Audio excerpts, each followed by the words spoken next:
the coaches are just coming back today from a few days off, and we're getting back in the swing of things right now. Players aren't back till tomorrow, so don't have a lot of information for you there. We're expecting everybody back, and Josh included. So if you're going that direction, that's the information I have for you.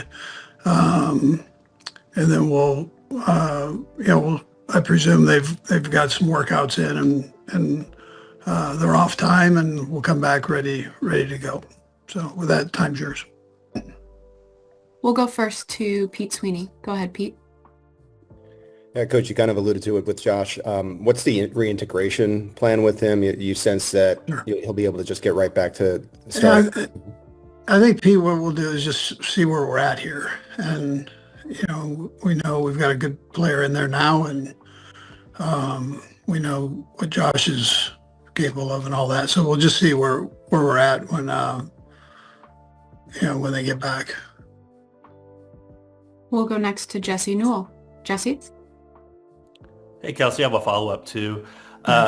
Hey, Andy, I wanted a couple just quick injury updates on guys. Isaiah, do you expect him back in practice this week? And then Jawan Taylor left the game against the Bills. What do you anticipate with him? Yeah, well, I'll have to see on Pacheco. And Taylor was feeling pretty good by the time he got back here and had left. So I think we'll probably be okay there. Okay. And a quick follow-up from the Buffalo game. When Pacheco was out, you guys elevated Clyde and left Elijah Mitchell on the inactives. Can you just go over the decision there to bring Clyde up for that game?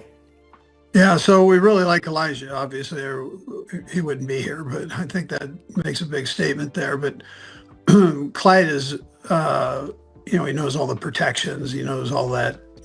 Not only does he know it, he's done it. And so we've seen him do it. So there was a comfort there. Not that Elijah doesn't. He's a very sharp kid. So, but we just, we've seen, our guy do it. So that was the only reason why. But We'll go next to Matt Derrick. Go ahead, Matt. Coach, with Josh, how do you feel like the team has handled it, the coaches and the players alike, as far as Josh's departure and now his return? Sure, Matt. Players always are concerned about other players' well-being. That's first of all. So, but on the other hand, they also move forward, and they don't necessarily look back. So they giddy up and go on what's there today, and let's go. And they go 100 miles an hour with that. But I think it's a blend, of things. They're not dwelling on that, but they want to make sure he's okay as a human being.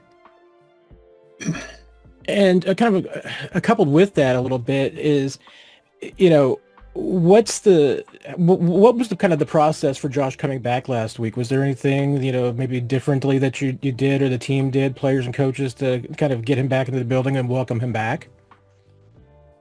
Not necessarily, no. Yeah. We'll go next to Sam McDowell. Sam? Hey, Andy. Just along those lines, did he get some workouts in last week? Are you able to tell already what kind of football shape he's in already? Yeah, Sam, I'm not gonna get into all that. I'm not telling you yes or no that he did, but I know he's been working out for sure. Then just wondered, Jalen's played a few games now, and just wondered if you could just assess what he's done at left tackle for you. Yeah, Sam, Jalen's he's done a nice job for us. I think just asking him to jump in after the season's been going for a couple months here that's a tough ask, especially against the D lines we're playing. But he's done a respectable job. We'll go to Sarin Petro next. Sarin? I got a couple of follow-ups as well. Coach, let's just start, first of all, with the playoff picture. You had a number of things that maybe could have helped you guys out this past weekend. Looked like it was maybe gonna help you out. Didn't go that way. So, is there a sense of urgency about how far you are down the standings right now? And do you sense that amongst, the entire organization, the players and everybody, how urgent the situation is playoff wise?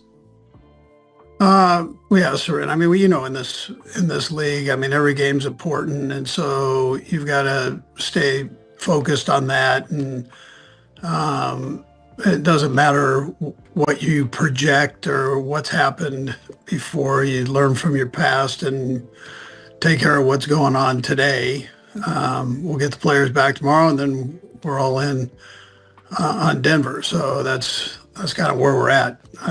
Is there an urgency? There should be an urgency every week. That's how this league is. There's too much parity in this league not to have urgency every week. You guys have played a lot of games, right? Have had a lot of success. I mean, this is new for you, right? Being a 3-time champion, right? So as you notice that, some of the guys that have been around and had a lot of success, that sometimes maybe they need a little bit more, urging, or like that the tank's just on empty because of all that you guys have accomplished?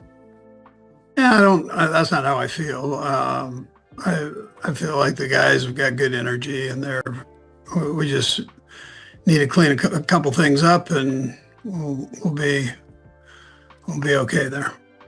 Okay. I know you've said a number of times there's only one football, right? So not everybody can have a giant day, but is it safe to say that you'd like to get Xavier Worthy a little bit more involved, and that would be something that could help you guys out as far as offensively, if he could be more part of the equation?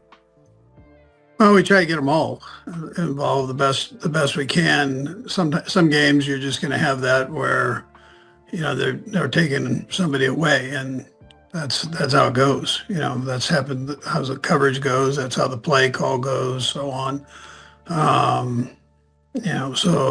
But we're not down on Xavier Worthy. We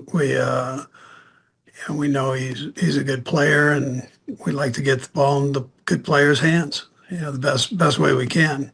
So it just hasn't rolled that way. It looks like Sarin has one more for you, and then we'll go That's last fine. to Jesse. Yeah, far away. Sorry. Last one would just be Chris Jones. I mean, does he need to, find another level for you guys to be successful in the second half? Before the trade deadline, the Kansas City Chiefs and the Seattle Seahawks were on the verge of completing a deal. The player expected by Andy Reid and Patrick Mahomes will not be joining them, as the agreement changed at the last moment. According to ESPN's Adam Schefter, both teams had agreed on the trade for Boy Mafe. The veteran linebacker was on the Chiefs' radar, a near deal. On the NFL's trade deadline Tuesday, the Chiefs made a strong last-minute push to acquire Seahawks linebacker Boy Mafe, according to sources. The deal was reportedly in place before the deadline expired. However, the Seahawks suddenly changed their mind and declined to let their player go. Some thought the deal was done. One source even believed it was finalized. But right before the deadline, Seattle decided to keep Mafe. Kansas City, Patrick Mahomes, and Andy Reid were left wanting a linebacker they need to improve their defensive pressure. Seahawks trust Mafe. The linebacker hasn't had a great season. That's why many thought his move to the Chiefs would be easy. No one expected Seattle to refuse to release him. Mafe has been disappointing this year, but his presence is crucial for a team fighting to win the NFC West and make the playoffs. They need a strong, reinforced roster. Mafe wasn't the only option. Trade deadline rumors also mentioned Rick Woolen as another player who is interested in Kansas City. Andy Reid, and Patrick Mahomes. It was said that the Seahawks cornerback was also considered in a potential deal, but Seattle didn't want to trade him either. Seattle Seahawks general manager John Schneider was the mastermind behind the blocked trades.